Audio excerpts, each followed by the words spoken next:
साल हम घिसे हैं, 8 साल हम भूल नहीं सकते। 8 साल तड़प के अपना जिंदगी बिताए वो हम कभी नहीं भूल सकते। श्री राम जी का वनवास खत्म हुआ, घर वापसी हुआ और निश्चित तौर से बहुत जल्द अपने घर, अपने परिवार, अपने क्षेत्र, अपने लोगों के बीच रहेंगे। साथियों सलाम, नमस्ते, सत श्री अकाल और जय भीम जोहार। साथ ही ये जो कहानी मैं आपसे शेयर करने जा रहा हूं, ये कहानी राजनीति की है और राजनीति की अपराध से गठबंधन की भी कहानी है। ये कहानी संघर्ष की कहानी है, ये कहानी रघुकुल की कहानी है और ये कहानी सिंह मेंशन की कहानी। सिंह मेंशन से जरूर कोयलांचल याद आया होगा और कहते हैं कि राजधानी इंडस्ट्रियल राजधानी कही जाती रही है कभी, धनबाद शहर। धनबाद शहर में कभी तूती बोला करती थी सुखदेव सिंह की, कभी वो बलिया से आए थे। लंबी कहानी है दोस्तों। और भी कैसे वो गैंग्स ऑफ वासेपुर, आपने फिल्म भी देखी होगी, बड़ी चर्चित फिल्म रही थी। और इस कहानी में जब एंट्री करती है दो महिला, दो स्त्री, और जब उसका क्रंदन, उसका रुदन गूंजती है फिजा में, तो बहुत कुछ हिलने लगता है, धरती भी हिलती। एक स्त्री वो है जिनके पति की जान ले ली गई थी 8 साल पहले, 2017 की बात, एक शाम। और एक स्त्री वह है जिनके पति बेकसूर 8 साल बंद रहे सलाखों के पीछे। अब सवाल यह उठता है कि जो सलाखों के पीछे बंद रहे वह तत्कालीन विधायक धनबाद के, झरिया के संजीव सिंह, और जिनकी जान ले ली गई थी वह, यानी कि उनका नाम नीरज सिंह। नीरज सिंह मेयर थी धनबाद के तब। इस मामले में 11 आरोपी बनाए गए थे नामजद, जिसमें एक थे अमन सिंह जिनकी मौत हो गई। 10 बचे थे जिन्हें एमपी एमएलए कोर्ट धनबाद ने बरी कर दिया। तो एक तरफ खुशी का माहौल है, यानी कि सिंह मेंशन, दूसरी तरफ रघुकुल में सन्नाटा सा पसरा हुआ। और उसकी वजह नीरज सिंह और उनकी पत्नी पूर्णिमा नीरज सिंह। वही पूर्णिमा नीरज सिंह जो इस चुनाव में हार गई, लेकिन पिछले चुनाव में जीती थी कांग्रेस से और विधायक थी। उनसे हमारी बात नहीं हो सकी, लेकिन जो हमारी बात हुई आज विधानसभा में रागिनी सिंह से, जो वर्तमान में भाजपा से विधायक।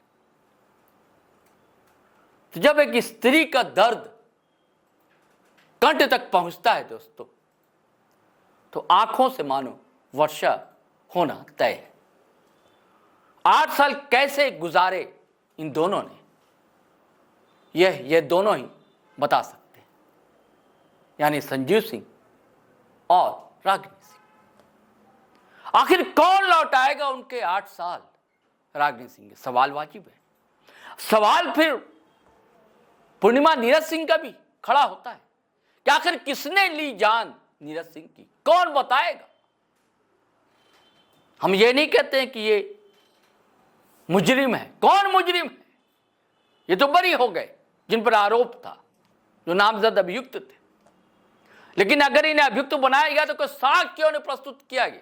कोर्ट ने तो यही कहा, अदालत ने, कि कोई साक्ष्य पुख्ता पेश नहीं कर सके। हम चाहते हैं दोस्तों, सुनिए, आप भावनाओं की परवाह, जैसे नदी का प्रवाह है, बारिश के दिन है, आप जानते हैं कैसे जलथल नदियां हो रही हैं, और जब नदी आंखों में उतर आए तो क्या होता है, यह रागिनी सिंह से मिलकर ही जाना जा सकता है। का यही सोच था कि ये तो एक दिन ढह जाएगा, जैसे तैसे अपने सत्ता के बदौलत, अपने पावर के बदौलत उनको सिर्फ एक ही मानसिकता कि इनको कैसे भी अंदर रखा जाए, कि अपना दबदबा बनाए रखें, यही उनकी मानसिकता थी। लेकिन झूठ का जो पोल खुला 1 महीना के अंदर, एक से एक चिट्ठा खुला, हम तो उस मतलब चौंक गए, एक से एक जो सच्चाई सामने आया कि ऐसा भी कोई लोग गिर सकता है। एक लाश के ऊपर भी ये लोगों ने राजनीति किया। हम लोग तो पूरे चुनौती दिए कि सीबीआई जांच कराइए, उनकी सरकार थी, वो सत्ता में थे, फिर भी उन लोगों ने नहीं किया। हम लोग आत्मसमर्पण किए। वैसा विधायक थे कि खुलकर सामने आए, उनके तरफ भगोड़ा नहीं थे कि छोटा छोटा केस में भी भाग जाते हैं। और विधायक जी पे एक चीटी मारने का भी केस नहीं है, उनके ऐसा नहीं, हजारों केस है जो आज तक एक भी केस में वो सम्मिलित नहीं है। बिल्कुल जाएंगे, वो सारे लोगों को घसीट कर वहाँ तक ले जाएंगे जहाँ विधायक जी को उन लोगों ने 8 साल मेरा जीवन का बर्बाद किया है। उन सारे अधिकारियों को हम वहीं पर पहुंचाएंगे जिनको अपना पैकेट भरने के चक्कर में ये नहीं देखा कि किसी बेगुनाह को हम क्या लिख रहे हैं, बेगुनाह को फंसा रहे हैं और बेगुनाह को किसी को 8 साल हम कैद करके रखे। मेरा 8 साल बर्बाद हुआ जीवन का, मैं 8 साल हम घिसे हैं, 8 साल हम भूल नहीं सकते। 8 साल तड़प के अपना जिंदगी बिताए हैं, वो हम कभी नहीं भूल सकते हैं। और इसके पीछे बहुत सारा षड्यंत्रकारी और बहुत सारे ये सफेद पोशी नेता सन का भी हाथ था। मैडम ये नहीं लगता है कि पुलिस जो है फेल हुई है, इन्वेस्टिगेशन देखिए ये इसमें साजिश, बहुत बड़ा साजिश था। कोर्ट में तो चिट्ठा खुल गया, आप लोग देख सकते हैं, सारा चीज पन्ना पन्ना खुल गया, पूरा झूठ के बुनियाद पे झूठ पे झूठ, झूठ पे झूठ, एक से एक झूठ ये लोग शामिल किया है। और आज देखे कि किस तरह से जजमेंट हुआ कि कोई भी ऐसा साक्ष्य नहीं है जिसपे हम तो अचंभा हो गए कि एक नहीं, उसमें जितने भी लोग थे हमको लगता है जैसे तैसे सब बेगुनाह को लोगों ने फंसा दिया था। आज एक नहीं, उसमें 10 लोग थे, 10 को बरी किया गया है, सब लोग अपने घर वापसी गए। हम तो ये सोचे भी नहीं थे, हम तो सिर्फ अपने ही, हम कौन क्या किया नहीं किया, हमको क्या लेना देना है उनके श्री राम जी का वनवास खत्म हुआ, घर वापसी हुआ और निश्चित तौर से बहुत जल्द अपने घर, अपने परिवार, अपने क्षेत्र, अपने लोगों के बीच रहेंगे। और जिनकी जो मानसिकता थी कि विधायक जी का राजनीतिक कैरियर खराब करके उनको, उनके ऊपर दाग लगाकर, उनका छवि खराब करके अपना चेहरा चमकाए, उनको सारे चीज़ों पे पानी फेरते हुए मुंह तोड़ जवाब हम दिए और बहुत जल्द सबके बीच रहेंगे। साथियों, आपने सुना कि लंबी कहानी है, लंबा जद्दोजहद है। मैं एक अलग वीडियो जरूर जी लाइव पर करूंगा।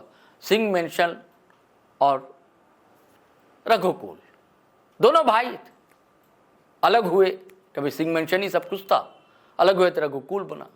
उस परिवार की आपको पता है पूर्णिमा नीरज सिंह थे और सिंह मेंशन के संजीव सिंह। चलिए फिर हम नए वीडियो के साथ हाजिर होंगे, लेकिन आपसे गुजारिश है कि अगर आपने हमारा चैनल सब्सक्राइब नहीं किया तो कर लीजिए और वीडियो धड़ाधड़ फटाफट खटाखट शेयर कीजिए, लाइक कीजिए, कमेंट कीजिए। इजाजत दीजिए। जय हिंद, जय भारत।